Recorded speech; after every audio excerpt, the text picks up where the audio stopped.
Ed's are not too long. So Ed, do you want to take the next one up for us? Ed, you're going to...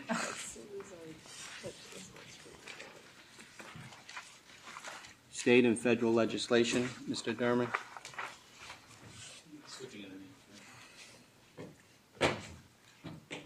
Yeah, this won't take long. It's really just giving an update. We don't have any bills to present to you.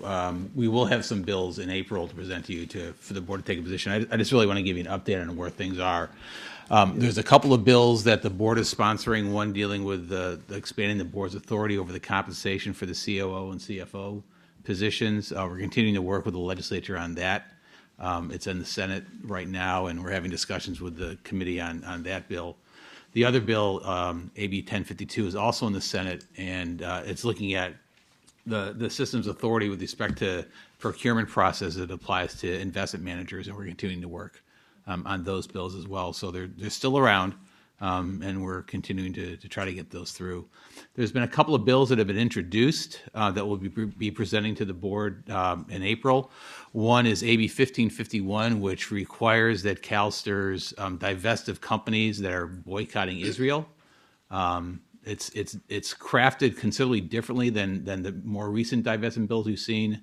So there's a number of issues that we're discussing with the author, see what they end up amending the bill to look like, but we'll be presenting that to the board in April, as well as AB 1552, which has to do with which any state agency's ability to contract with the business that is engaged in boycotting companies that are operating in a country that's a member of the World Trade Organization. So it's a very broad bill, and it potentially affects some of our contracting processes.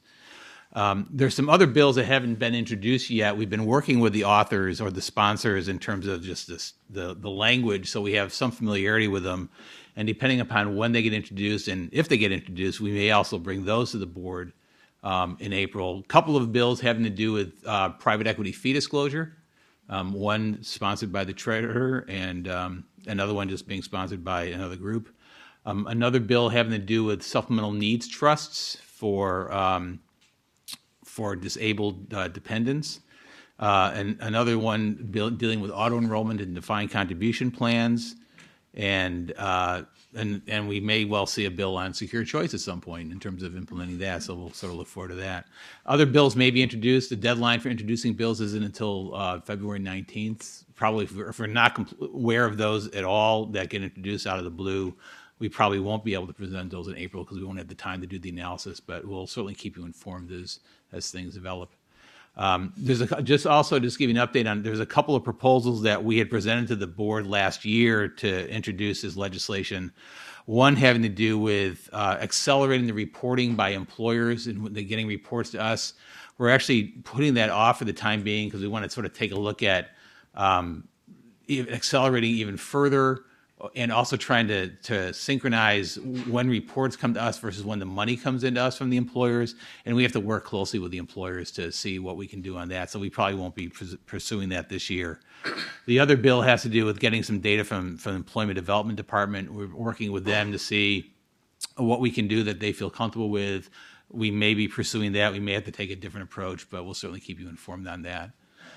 With that, I'd be happy to answer any questions that people have. Thanks, Mr. Derman. I don't think there are any questions or comments from the committee.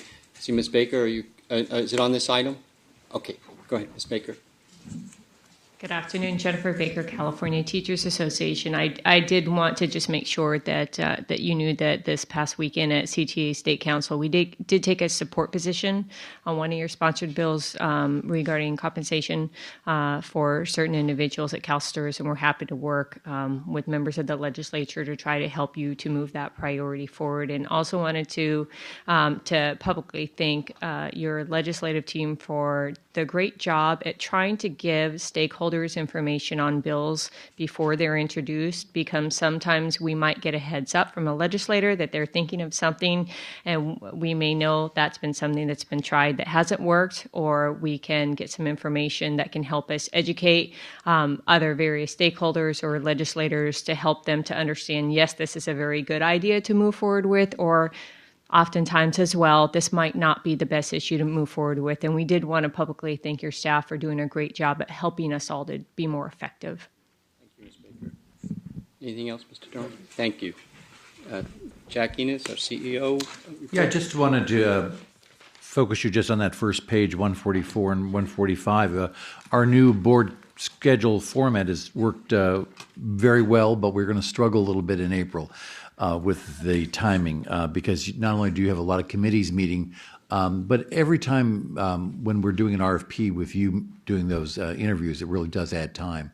So just to kind of look at that set of meetings that you would have coming up in April, for the investment committee, we already mentioned yesterday, you've got your semi-annual investment report, so it'll again be a rigorous meeting for the investment committee. But for your board meeting, unlike today, you're going to have a body of your annual valuations to go through with Milliman. So that will certainly take some time. And then, as I said, we don't know yet how many bidders we will have for the compensation committee consultant, but you had asked to send an RFP out on that, so we expect bidders, and the committee then would be taking time to interview potentially up to 3 bidders for those consulting duties. Your board governance committee had intended to have a board education item, which of course we would expect to have some guest speaker or speakers for that. And the appeals committee also has a long agenda coming up for that meeting. So all those add together back to probably a fairly traditional 3-day schedule for you. And we'll work out the best sequence with Harry on getting that set up. But I did want to flag that for your calendars, that for April we'll have to go back to the original schematic. Excellent. Okay. Thank you. Any questions, comments? Okay, great. Mr. Durman, the deferral of the actual experience study and Sure. Wait for our Rick and Dave, internal. but I'll sort of present the issue. Under the board's policy, the board conducts an actuarial experience study every 4 years, and normally that would be we would be presenting that this year. But in the course of doing that study this year, there's a few issues that came up that we're recommending that the board defer the experience study until next February. So it doesn't require that the policy be changed. It's simply just providing for a deferral of it, notwithstanding the existing policy. The 3 issues are the 2 that we presented in the write-up. One is that next year will be the first year that the board has the authority to set the contribution rate that's paid by the state, and then 4 years later, the board will have its first opportunity to set the contribution rates paid by the employer for the defined benefit program. We felt it would be really valuable that the information and the assumptions that you operate under before you set those rates be based on the most recent information. So on that basis, it would be prudent perhaps to do the experience study next year rather than this year. In the course of doing that, also one of the things that, and Rick and Dave can talk about this in more detail, when they were looking at the assumption on mortality, they're continuing to find, and Milliman's continuing to find that mortality continues to improve to a greater degree than we anticipated. And so we're actually updating those assumptions much more rapidly than we have in the past. And so they want to sort of take the time to look at a different methodology that's being increasingly used to provide a little bit more stability in the assumptions, and so that we can get something that's a little bit more accurate. I think it's important in terms of this whole issue that is to recognize that these assumptions have an impact, and to the extent that mortality or investment returns or inflation assumptions are changed, it will affect the normal cost of the program, and that can affect contribution rates. So that's why we want to make sure we have the best information available to you before you start embarking on utilizing the authority that was provided you under the bill in 2014. The last reason, which we discussed more recently, is that we're also planning on doing an audit of our valuations and our experience study, and having another actuarial firm come in and actually validate the methodology that Milliman uses. What we would propose to do is with the deferral of the experience study, is that Milliman would conduct the experience study, and then it could be validated by the other entity and make whatever adjustments are found. And then what gets presented to you next February is not only an experience study, but also validation of that experience study. So again, you'll have more current information, but also greater confidence in the validity of that methodology. But I'll turn it over to Rick and to Dave if they want to provide a little more detail about the methodological change that we're looking at with respect to mortality. Good morning, Mr. Chair, Ms. Vice Chair. So the mortality right now, for mortality, we use a single table for an individual. So, for example, an individual who is now 60, we have a mortality table that tries to predict how long the individual is going to live. We also use the same table for a person who's now 20. So when they get to 60, the mortality table still predicts how long they will live. Okay, so we use one table for a person currently age 60, currently a person age 20 when they become 60. We know that that's not correct for both individuals because the person who is now age 20, when they get to 60, will have likely a longer lifespan than the person who is current 60 because we know as generations go, mortality has improved. What we do is a compromise in which we try to take something of a weighted average. So the table actually over predicts how long a current 60-year-old will live, but under predicts how long the 20-year-old will live when they get to 60. What we know is if we use separate tables for each individual each year, then we can more accurately project the future lifespans of both individuals. And the term that is used is called generational mortality. You'll continue to hear this from a lot of actuaries. What it means is that each year, each individual in each year will have their own separate mortality, and we won't have to take weighted averages. It's a lot more complex because now, from a person age 20 to 90, there might be 70 different tables for mortality for each member, and then there's also the same number of tables for the beneficiaries. And so it's a lot more complex, it's a lot harder to administer, but because now there's enough computer power available and enough storage space and all the technologies, it's actually doable. So conceptually, it's not new, it's just more doable now. And so we were going to recommend, and we're recommending in the new system that we're creating that system can handle that. We're not certain about START, but because of the continued improvement in teacher mortality, we thought that we really needed to take a close look at implementing it this year instead of at the next experience study. So that's why we're asking for a delay to try to figure out the feasibility of introducing that. Ms. Ortega?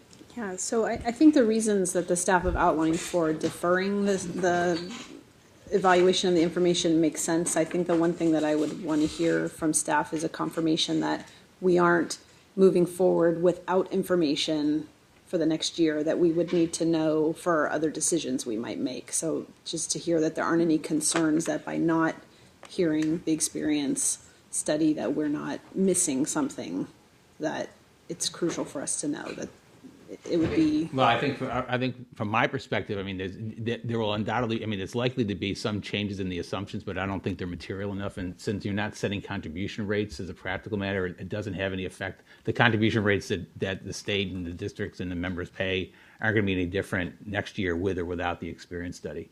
And I don't know that, I mean, they can speak to what the impact of the mortality difference might be, but I don't know that they're material enough that they do necessarily need to do it now. Thank you, Ms. So I would say it's the mortality. It's not quite known what the effect would be because depending on how much we've been weighting the mortality right now versus what the new mortality method says, that will determine it. But it's not likely to be a huge difference.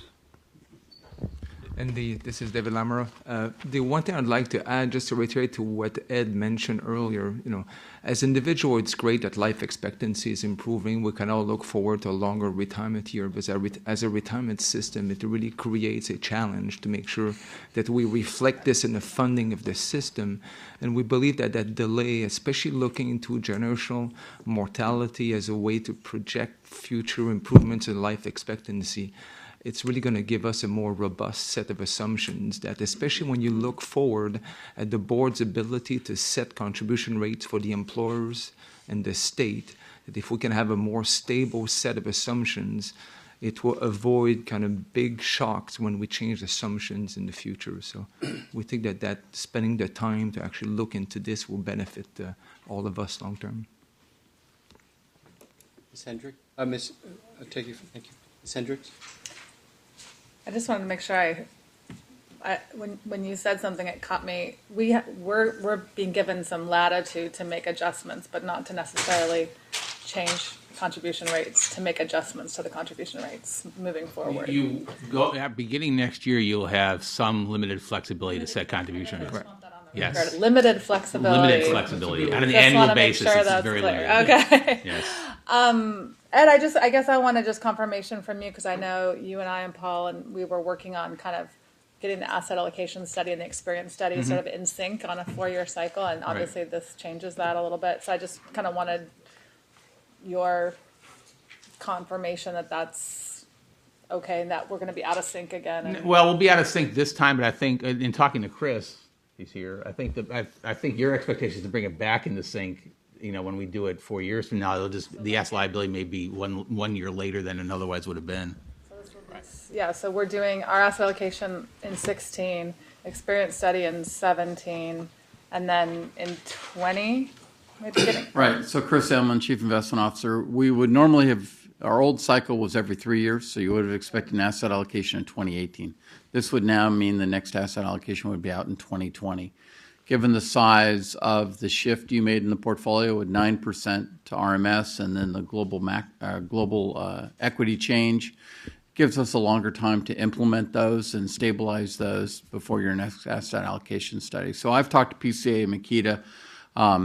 While we're used to a shorter cycle, we think this is appropriate. If the investment committee felt the capital market assumptions changed dramatically in the next 5 years, then we would bring the study back. You have that power at any time. Mr. Rosensteel? Thank you. Yes, so partly consistent with what Sharon asked. So the experience study we'll see in February, and then that will be reflected in the Milliman report that we get next April, 2 months later, or a year. No, No, in 2 months. April of 20. So you'll do the experience study February 2017. The valuation you'll see in April 2017 will reflect those assumptions. And then we'll get our next experience study as well as asset allocation study in 2020, and at that point we'll bring them. Well, you'll have the asset liability study in 2020 and the experience study in 2021. So you'll be at the end of 2020 and then the beginning of 2021. Okay, because I thought, and so is that bringing them in? Yes, I mean, it brings them I'm back trying, in the sync again. I mean, I think what we want to know is that we're always doing the at least what I would like to know is that we're always doing the asset allocation study, looking at the actuarial and experience study so that we're matching our assets and our liabilities when we do the two. You will be doing them from the extent of you'll have, I mean you'll set the asset allocation study, which based on that asset allocation will drive the analysis to determine what the assumption should be. So I mean that's the order that has always So been. it's sort of a chicken and egg. So in other words, Right. the asset allocation is Yep. asset allocation is setting the investment return, but the opposite is not happening. The updated actuarial study isn't driving our determination of asset allocation Right. for. And I'm wondering whether there's a way we can solve both at the same time. Well, you'd end up having to do. I mean, I guess one approach you could take is, if you had an objective of what your return would be and set your asset allocation to meet that based on the capital market assumptions. But I know it's you'd end up having to do an experience. You do an experience. I mean, I think we could probably provide information about if this is the assumption, this is the implication of that assumption, and provide some sort of rough modeling of that without necessarily going through a full blown experience study. Get Be along the way in getting the experience study done. That's my concern. Yeah. Is I know we sort of have to do one first and then the other, but Right. I think we really for a good determination of risk, we need to tie our investments to Yes. their ability to address our liabilities. And I'm just. And like I said, we're moving in that direction. right. I'm just I mean, I sort of- think if you say like if we had an investment return of right now it's 7.5, let's say it's 7.25, or it's 7%, or it's 8 or it's 7.75, what would be the impact on the funding of the plan and contribution rates? I think that's the kind of information we could presumably provide while you're looking at the asset liability. Ed, I think just so we're clear on what happens in 17, though, could you just, can you just connect all the dots in terms of the actuarial experience audit? Yeah, that's, Because yesterday in Yes. the audits committee, a question, I can't remember if you asked it, Paul, one of you asked Crow, what does GRS do relative to reviewing the assumptions? Remember that came up? But this is a much more thorough response. Right. So can you mention what will Sure. happen in 17 on the assumptions? periodically we do we hire another actuarial firm to sort of evaluate the methodology that Milliman uses in terms of doing its valuation and doing its experience study, and it's for all the evaluations for all the benefit programs. The plan is we're going to do that next year. And as I mentioned earlier on, what we would do is, given a deferral of the experience study, we could have the what we call the auditor, although it's actually an actuarial firm, evaluate the methodology while the experience study is being done. And so, if they identify some weaknesses or some issues around the methodology, then the experience study that you actually see can be adapted to reflect those corrections. So as I said, what the experience study that you will see in February of next year will include a validation of that methodology by the outside firm. And then you'll also have another validation of the valuations themselves. A lot of checking. A lot of validating. That's I what like we said. that. We like to hear that. Anything else, Mr. Rosenstein? No, thank you. Okay, thanks. Any other questions, comments? Thank you. Before we break for lunch. So, Oh, go ahead.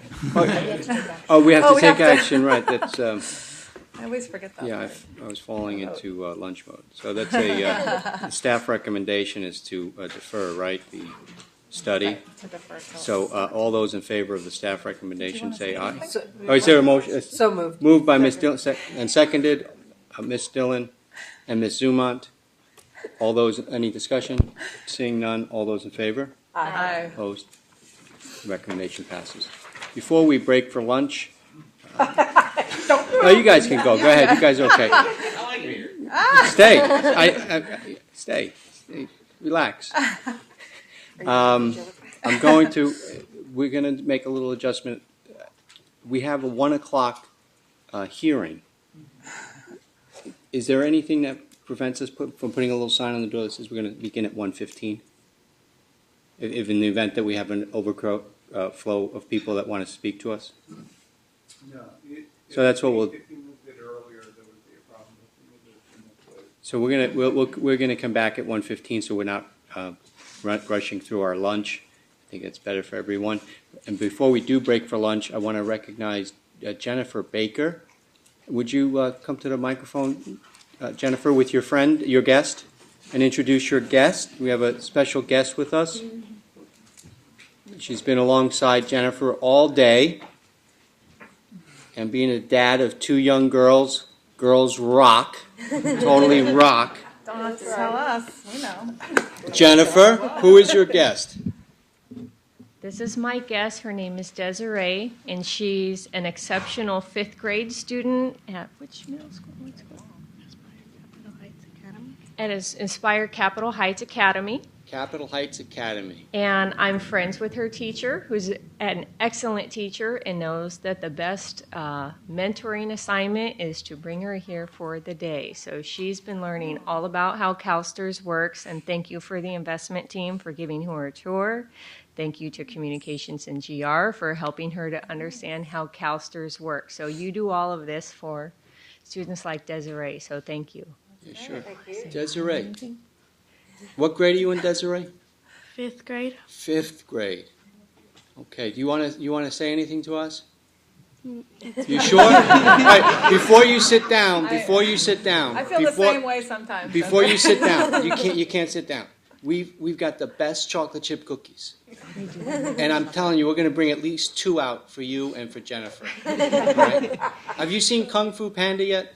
No. Okay, I Kung Fu heard Panda that's really 3. number 3. Desiree, thanks for being here. Keep up the good work at school. We're really proud of you. We're very proud of you. Keep up the hard work. Okay, you can do it. We're adjourned.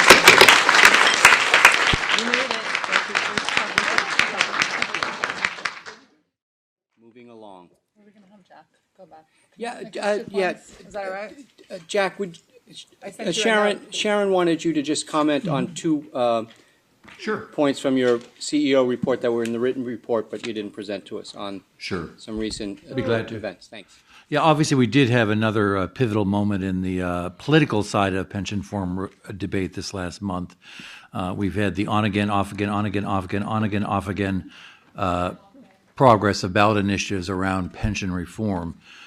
And after surfacing multiple versions of potential measures from Carl DeMaio, the unsuccessful council member, unsuccessful congressional candidate from San Diego, and Mayor Chuck Reed from San Jose,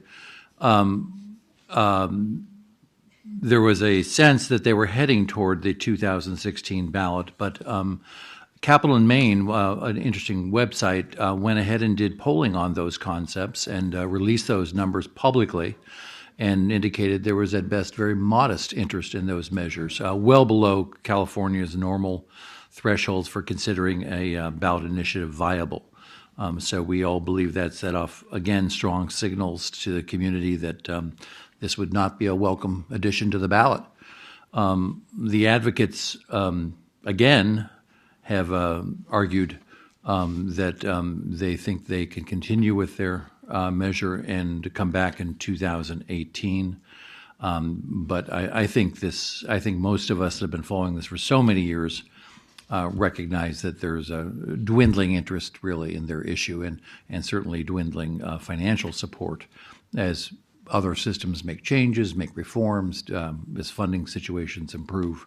All those things coming together, I think, that have really set the tide starting to move the opposite direction. So clearly something we always have to be attentive to.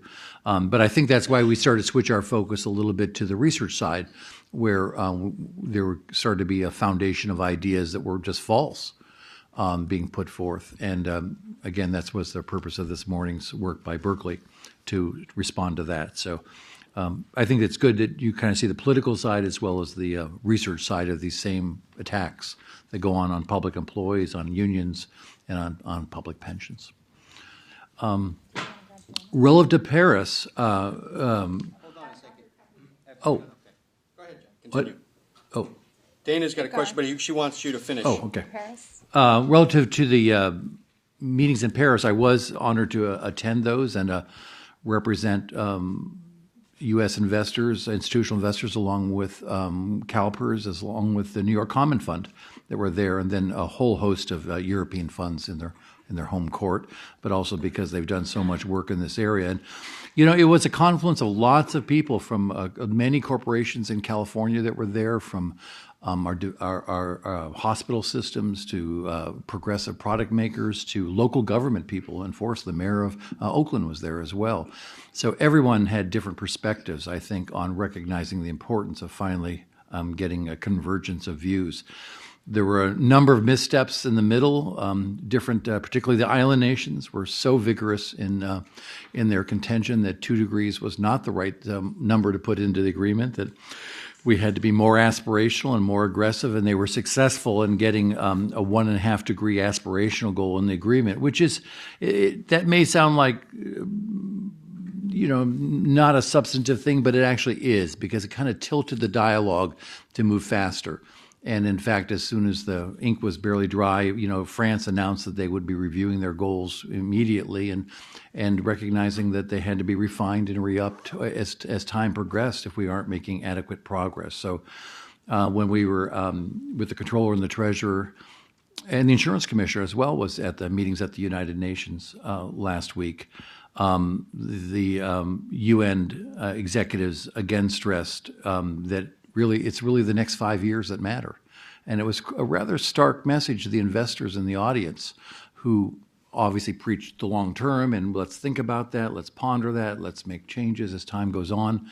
But at least the message coming from the UN community was these are changes, and changes not just in environmental practices, but in the amount of money that goes into investments that have to happen in the short run.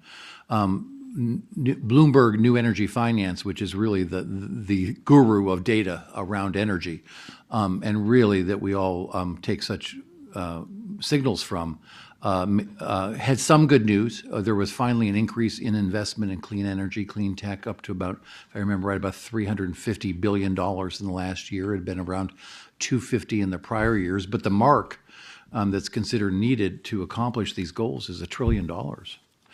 So the gap is still strong. No doubt about it. But there was some encouraging news. But you could tell, as we talked about a little bit with Controller and the Treasurer yesterday, the energy from the investor community was very different and very focused now on making decisions and moving ahead. As I said in my notes here, the New York Common Fund announced immediately that they were moving $2 billion of their assets into a low-carbon index. And I think most of the investors were not having conversations around divestment, quite frankly, that were there at Paris. They were having conversations on opportunities through investment or through low-carbon index approaches. I think that there's still a strong feeling around most of the classic institutional investors that engagement is still the relevant activity relative to those issues. So it's great news and a lot of positive energy going forward. No pun Dana, you were going to intended. ask? Yeah, I was going to ask about the new diversity, On the other part, I didn't mention that. Go ahead. the new diversity and inclusion efforts. I think a 65% response rate for the first survey is probably pretty good. I hope that we continue to do it and that we get better results. Are you willing to share the results of the survey with the board? Sure, absolutely. Are they online? Well, they're on our. We'll get those for you, for sure. Sure, yeah. But they also dovetail with the engagement survey, which we're doing this week. It's good that will be amplified, and historically we get extraordinary response rate from the organization on that. Thank you. Anything else, Ms. Dillon? Nope, that's it. Mr. Rosenstiel? Thanks. So, Jack, about the UN meeting, and you mentioned about the Bloomberg report, or they're saying that there's 300 About $350 billion, if I recall. billion that is, but what's needed is a trillion. Now, I mean, in general, the market provides capital if the capital produces some kind of return with respect to risk. So, is the problem that it's very risky investments? Is this more in sort of the area of venture capital? Because otherwise, I mean, you know, having been in the world of finance, you go into the market with the financing, and you look at IPOs, and I mean they're dramatically oversubscribed and things like that. So I think the general what is the constraint? Yeah, I think the general mantra of the handcuff was the lack of consistent policy direction in countries that support renewables, and Spain being a great example, where it was a very, very great solar market, and then there were changes in government policies that changed the pricing, and suddenly they were terrible investments. And it's the erratic nature of public policy that has in their minds scared investors. It isn't necessarily venture.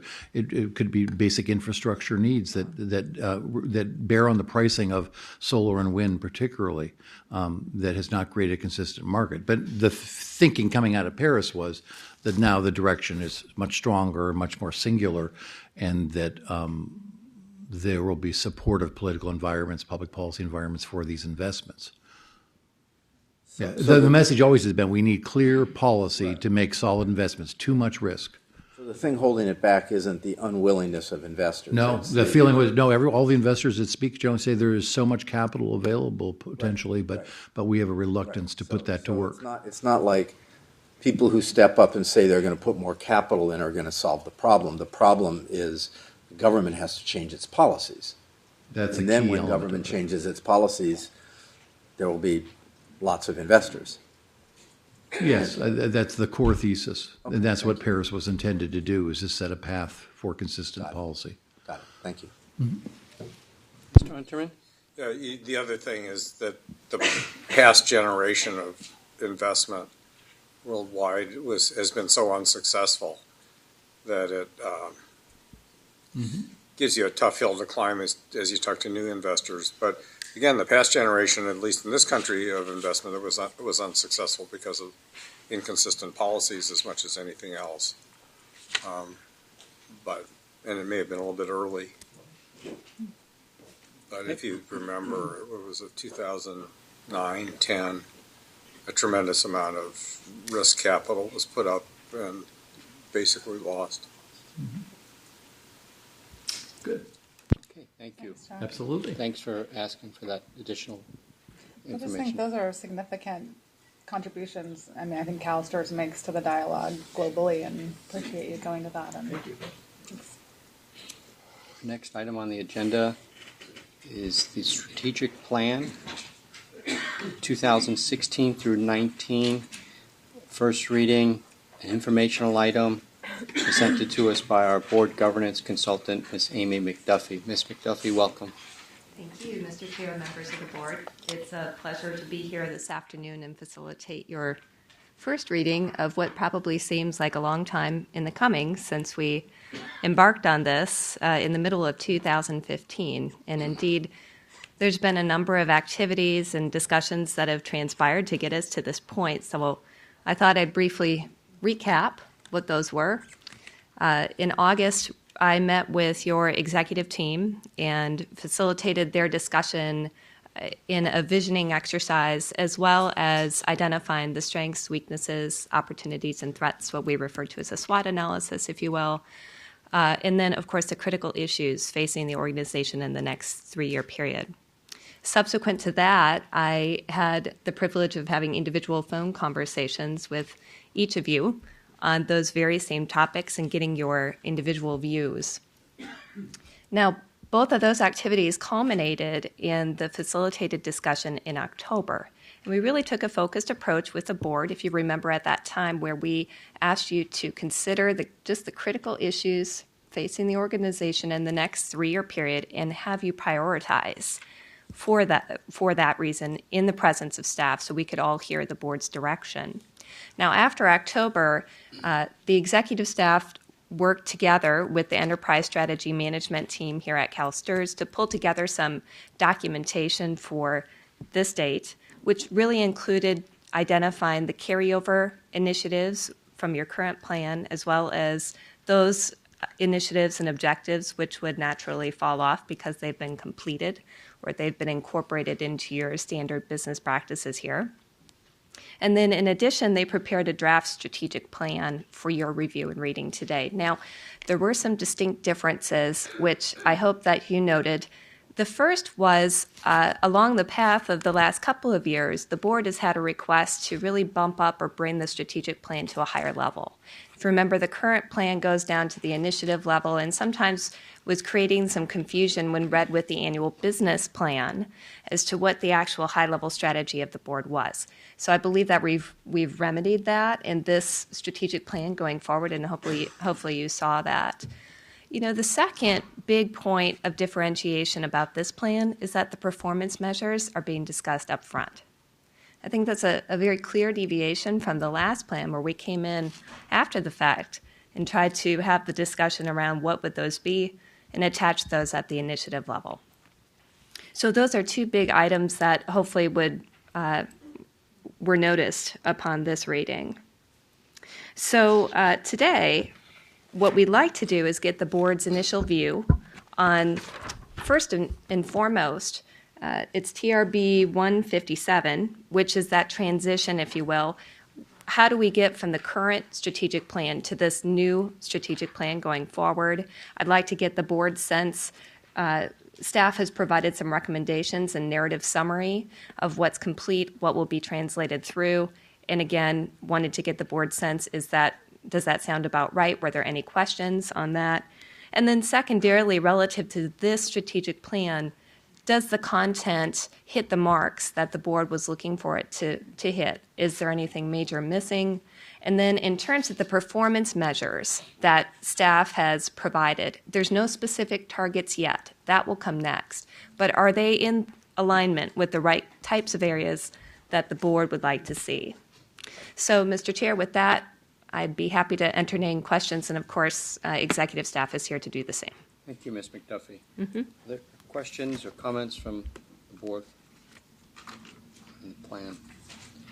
I just want to note that Ms. Hendricks and I had an opportunity to meet with Ms. McDuffie, and we asked her, was there anything in the plan that was missing that the board has expressly stated was an important feature for us and that needed to be highlighted and that was lacking?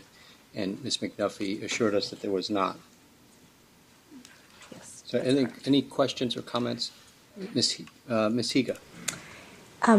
So I know it's been a long time since our October offsite, but I thought that there had been some discussion around, looking at our corporate governance strategy as, being somewhere on the list of potential goals or priorities or objectives. I'm not sure which word to use. And I didn't see that. So I didn't know if, I didn't know if you could fill in any gaps of Yes. how some things might have changed between October and now. Yes, I can appreciate that, and I would agree with you there. What we try to do here is focus on bringing this down just to the objective level. That item is actually what we would consider to be an initiative. And what you don't have the benefit of reading today in concert with this document is your annual business plan and your board work plan. Now, ideally, as we go forward in April, you'll have the opportunity to see, I believe, at least a draft of the annual business plan. And that is certainly one of the initiatives that you'll see reflected within the annual business plan, because the board did state an interest in having that done. But it's more of a project, if you will, versus what you would like to become, which is more what you would see in your goals and objectives. Okay, that helps. Thank you. Sure. Yeah, I just want to make sure, Jeff, was that the issue around the activist part of the portfolio or something different in corporate governance? I want to make sure I've got it in my head. I think it was just I'm trying to sort of understand and discuss the sort of the activist investing that we were doing as part of the corporate governance portfolio. Okay. Thank you. Ms. Beckman? Thank you. I like the format and the higher level of the strategic plan, and I think it's very clear with the measures and the objectives outlined the way they are. And I was just curious, under Objective C, under Goal 4, there's a measure to improve in the internal hire rate for leadership positions. And I guess I had two questions. One, I was curious if you knew what the internal rate was currently, and then how this would mesh with the overall goal of ensuring that this is a diverse workforce here. When we were talking about this objective, we were trying to identify ways where we can measure success, and we do track our internal and versus external hire rate. And so the thought here was looking at our internal hire rate is an indicator of how well we're developing staff that are currently here in our development plan. So our analyst academies, our leadership academies, and as we move up through the line. So that's how we're tracking that, and we do track that now. So. Thank you. Anything else, Mr.? No, that's thanks. Mr. Unterman? Yeah, I do like the higher level orientation of this. That's very helpful. I agree the format is helpful. I had a question on Goal 1, financial, and specifically Objective C, align investment beliefs and investment objectives and strategy implementation. I don't begin to understand that at all and how that squares with the asset allocation work we do. Which seems to me to be just exactly that. And I really question that a statement of investment beliefs would help clarify or otherwise add to the asset allocation work. But in any event, I think to the extent we're talking about aligning what's being done by the staff, the central concept ought to be managing the asset allocation. Sure. I think there's two different angles for your question here. One is with respect to process and documentation, and the other might be with respect to the pure subject matter itself. So I thought what I would do is just address the process and documentation aspect of it first. And one is the recognition, certainly this has been a theme over the last year, that you have a lot of, the board and staff have a lot of documentation at a high level that exists, that provides direction on various matters. but the question is, how are they integrated? How do they align with each other? And we've asked this question in terms of how the strategic plan, the annual business plan, and the work plan align. And that's a similar type of theme that you're seeing here in terms of the investment beliefs once they're developed, your investment objectives and strategy implementation. You have the diversity of management investments, you have your 21 risk factors, you have a number of high-level pieces of documentation that hopefully should align and fit together. So that's the process side of it. I was just going to, Chris Allen, Chief Investment Officer, just we talked a little bit earlier about the chicken and the egg. So it's the order that it comes in. I think if you took that phrase, we all believe that the beliefs, policies, and the implementation should be aligned. That's obvious. We just haven't done them in that order. So if you flipped it around and put the beliefs last, it's recognition that we need to draft investment beliefs, and we darn well hope those will align with what our policies and our implementation already is. It should. And I think it's just making sure that the long-term goal is to make sure we have those and they're in alignment all the time. And I think your belief statements were reflected in the asset allocation you picked and reflected in the policies that you adopt. And so I think as we go through that beliefs drafting, it sort of is backwards, but as we go through the beliefs drafting, I think it will come out, unless you shock me that there's some radical view that you've not shared. It'll come out all in alignment. Okay, I was trying to save you some work. Thank you, though. But I think like we heard seems, yesterday, there's a lot of interest in drafting those beliefs, and they're big, broad statements. So I think there's a lot of hope that will clarify in everybody's minds how we feel about active, passive. The challenge will be how detailed do we get and how granular do we get. As we know, in a lot of areas in investments, it's not really black and white; it's all gray. So, just make one last comment that. Asset allocation there are some who would say asset allocation shouldn't be governed by beliefs, but only basically data, and maybe that's a belief. But anyway, I think it is. I was trying to basically. My thought is that exercise ought to be the core around which we align, as opposed to having a bunch of other stuff that aligns. That we try and align our asset allocation efforts to, but fine. I agree. It's all going to be governed. You've got the Constitution that sets it out very clearly and straight, and then you have had a policy for 30 years that has guided the investment of the portfolio. And so I think as you develop beliefs, we'll just make sure everything's in alignment, and we support the long-term goal of making sure we don't have any missteps. Right. Any other questions or thoughts, comments on the item? Seeing none, is there anything else that you wanted to add, Ms. McDuffie? I just wanted to quickly preview what you'll see next time when this comes back. You'll obviously see the content that we've presented today, but also going forward, staff is going to develop some specific measures, some targets, if you will, to go with each one of the measures that you see in front of you, and then there will be a prioritization map which reflects over a 3-year period how each of these is going to be tackled over that business cycle, if you will, and that would be the basis of the next discussion. Thank you, So Ms. thank you. McDuffie, for your work and your continued guidance on this important my document pleasure. and efforts. We appreciate that. Thank you. Brings us to item 8 on the agenda.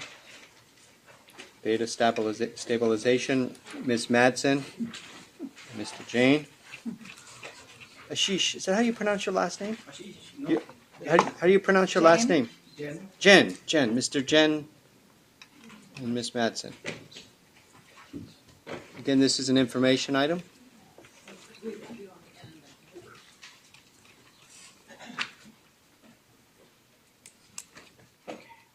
Ms. Madsen, are you leading on this item? Okay, very good. Good afternoon. Good afternoon. Hello. I'm sorry my voice is omnipresent today. Hopefully it's not creating a irritant. The first thing I want to do is to introduce our partner in this effort, Craig Javette from KPMG, and Craig has represented the group at KPMG that's assisting us with our data stabilization initiative. So, and I'm here along with Ashish Jain. We are co-sponsors of the project, so we are the executives that oversee the activities of the project in terms of making sure we have alignment of resources and schedule, and are keeping things in sync across these data stabilizations, preparation and conversion efforts, and the pension solution project itself. So this first slide is really the introductions. What I do want to make sure we take time to do here, though, is to have Craig talk a little bit about the expertise that KPMG is bringing to this initiative. You know, we only embark on data conversion on an infrequent basis. And so we were looking for support of an entity that had an ongoing business in data conversion activities so that we could benefit from their expertise, and we're happy to have KPMG here supporting us in that. Thank you very much. Thank you. Chair, Vice Chair, board members, it is KPMG's distinct pleasure to have an opportunity to work with CalSTRS on this initiative. The staff and executives we've had a chance to work with have demonstrated a tremendous amount of diligence and thoughtfulness, care, transparency, just integrity through this. This is not an easy exercise. This is very much, for most people, a once-in-a-career type transformation that CalSTRS is going through. The good news is, you're probably no worse than the best, in terms of this. The bad news is it's still very challenging. Hold on a second. That's a little too fast. Gotta process My that. origins are in Queens, the streets of New York. That was fast. Better than the, what was that? No worse than the best? No worse than the best. Yeah. Okay, I'm still processing that. All right. Continue. We'll come back to that in the Q&A. The point being that these types of system modernizations, particularly within government, are quite challenging. They take a tremendous amount of planning, quite a bit of analysis, a lot of decision-making that has to be done through that process. And we are on board now to aid and support the agency's effort to try to work through the many decisions it has to make, the policies that will stem from that, that'll come back for, the board's approval in the coming months. And very, very pleased to be on this journey with you. As Robin was mentioning, this is something that we do quite a bit. This is, a series of challenges around, many year-old data. An operational organization that has had to use that data in varying capacities for all of those years. Many exceptions, many system limitations, many other hurdles have had to be dealt with over that time period.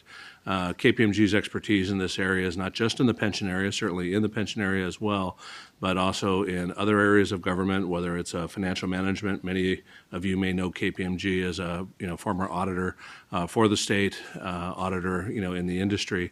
But in this particular area, we are bringing more expertise from pensions, data analysis, analytics. Myself, as the principal leading this engagement, have done nothing but government work for the last 22 years, appointee for 2 governors here in the state, very, very committed to this, running this project out of our Sacramento office. So we are, walking distance away if you ever need us, and we have a team on the ground, very, very excited to be working with CalSTRS on this endeavor. So, and just by way of emphasis, in the evaluation process, KPMG impressed us with their ability to link what we are asking them to do here to prior experiences they had across a spectrum of industries. So, what I want to do in just a couple of slides is to show you our alignment between the data stabilization preparation effort and the pension solution. I want to show you a little bit about what we have done in terms of the status to date, and then I want to show you some of the policy issues that we are wrestling with, so you get a preview of those kinds of items, and share with you our emphasis on how any changes we make will impact members and employers, because that's always at the front of our minds. So what this slide is attempting to do is to let you know that we are mindful of the pacing of the pension solution project. Obviously, Ashish creates the link between the data preparation activities and the pension solution activities.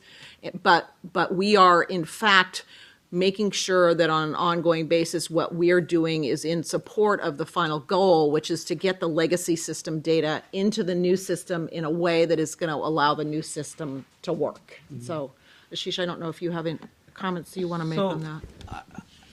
Here, I just want to make sure that, the data is always very critical to us. Is always, I just use the analogy, garbage in, garbage out. So we took a very thoughtful and calm process in here that we are doing this one for last 3-4 years in preparation for this pension solution.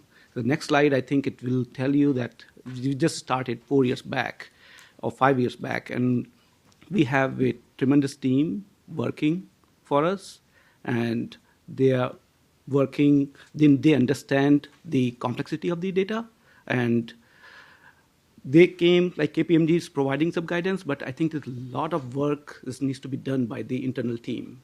And we have a focus team as well as we have a data prep and care team. They're working, they understand the pain points of our data, and they are very committed. So I just want to say that whatever we'll do in this data preparation project will be ultimate the success of our pension solution. So.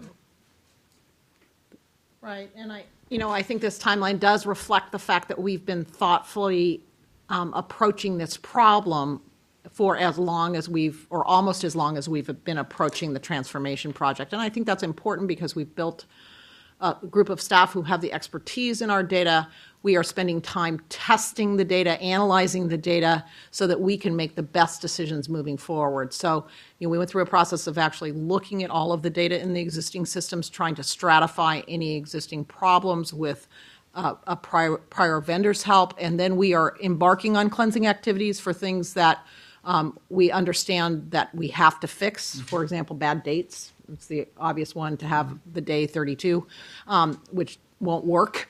And then we recognize that in that population of data that needs to be addressed, there are also really significant business decisions that we need to make that have the potential to impact our membership and other stakeholders. And so we wanted to dedicate business and support resources to those decisions so they're not made at the point of conversion when we would be tempted to take the shortest possible route to success, but we're really thoughtfully considering the impacts. And I think, again, that's what KPMG brings to the table, is their ability to help us with the impact analysis.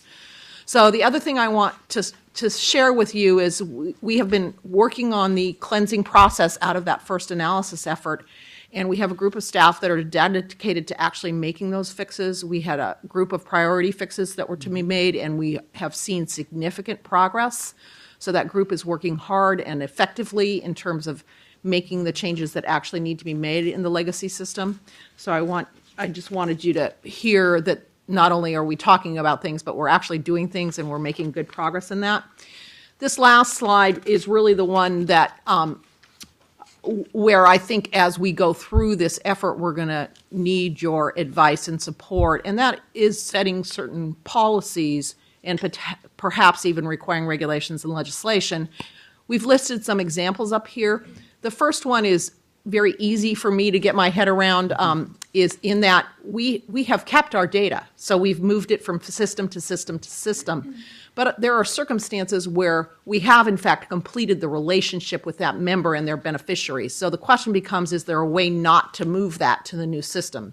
So that becomes certainly a risk mitigation effort for conversion, because it just makes the amount of data that has to get moved significantly less. So it's kind of the first cut is, what do we really need to bring forward because we have more work to do with the data? Or what data are we really finished with, except for, and this is not to diminish its impact, but we use it from an actuarial perspective, but can we keep that in a summarized or limited format rather than move it into the transactional database? So again, we're looking at that issue.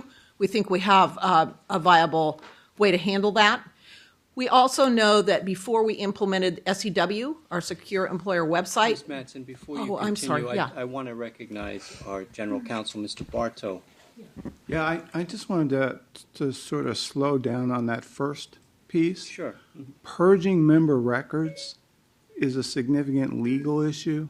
that requires some analysis and may actually require other legislation or regulation. So I know that we were going through it quickly, but I do want you to know that that piece right there is one that we're requiring a lot of analysis on. When are records appropriate to be purged, and what authority do we have to purge records? So Thank just you wanted for to add bringing that that to piece. our attention, Mr. Bartow.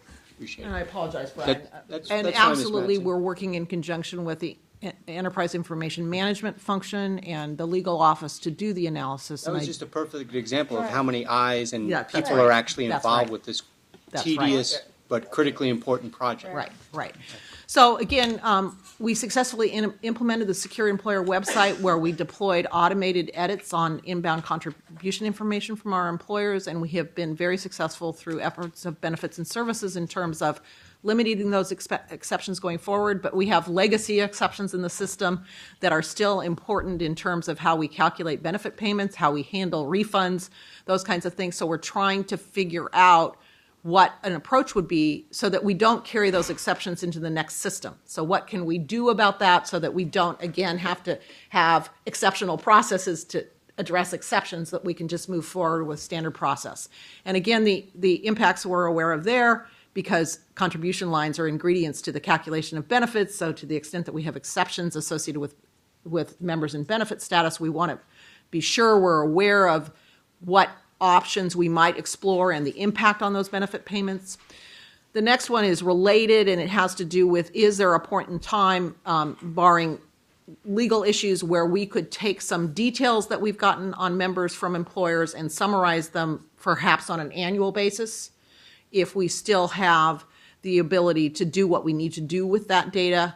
It might help us address certain gaps in the completeness of information where we have a logical year of service, but there might be some inconsistency in the reporting dates of, say, a day or two. I mean, could we collapse it and say that's a year's worth of data? Again, we need to make sure we have enough information to do an ongoing benefit calculation at the point of it, in the event that this person has not yet gone on benefit status, or in the point of a beneficiary option implementation. But again, the kinds of things we're looking at doing to ease the conversion process.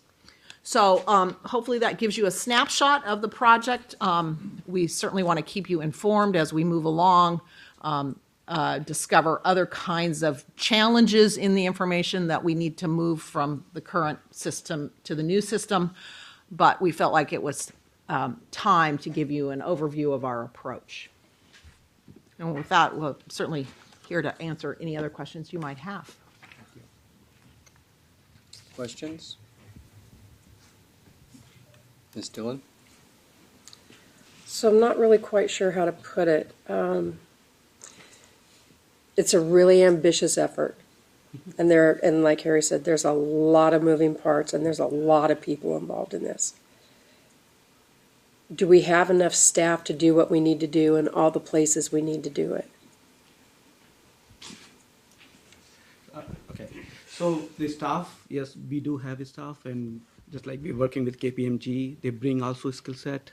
And what we did, we bring a technology. We have a tool in place right now in-house. That is one of the best tool in analytics. So what we are asking to staff to do before we make any decision, what kind of impact is on the member or is on operation side.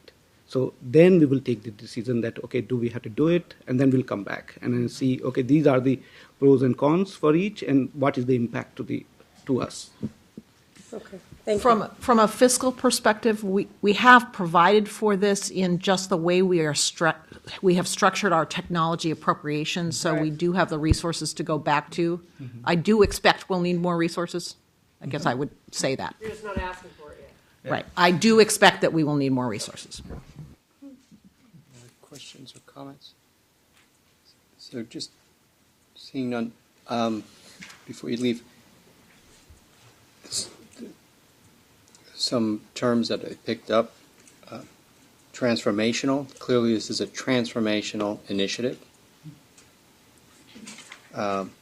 We certainly embrace, as you use the term, thoughtful, being very deliberate at the front end of this project or throughout the project. the importance of building the right team, the folks that are committed to the team, the outcome, because this is one of those transformational initiatives which have significant risks associated with them. And although this is informational for us, it's our capacity, it's in an oversight capacity, is to monitor this. This has a myriad of risks that don't need to be stated at this point, but you have an outside third party who I'm sure is advising, and some of the folks on the dais that could be aware of what some of these risks are. Not getting it right, and the consequences of error, and what the cost of those errors would be.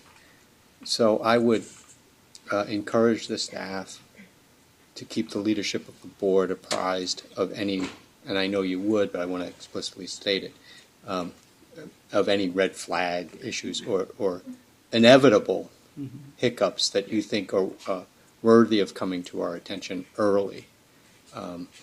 Because in these projects, inevitably, we strive for 100% accuracy, and that's what we shoot for, and that's what we want to attain.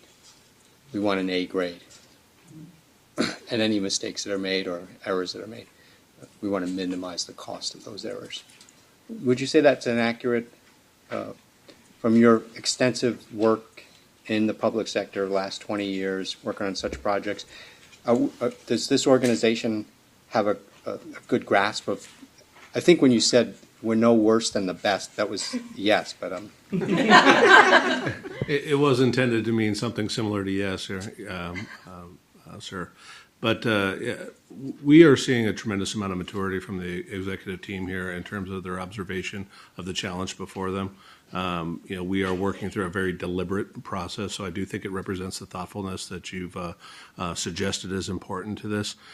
We are working through the discovery process with the executive team and staff at multiple levels, and so I think that we're on that trajectory. What we've seen so far, we've been on the ground for about 45 days, so not a tremendous amount of time, but we've been diving in really hard and working really closely with the team. very much. Ms. Elliott?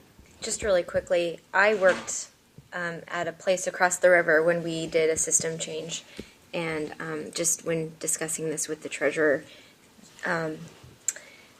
it's clear you've done some lessons learned and are doing your due diligence. So this all looks really great, and so thank you for all the work, and fully aware of all of the staff and resources that go into something like this, based on that experience I had. So thank you.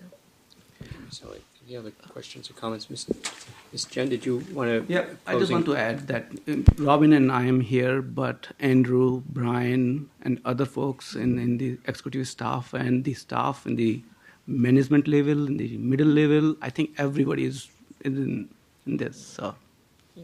Make us proud. Thank you.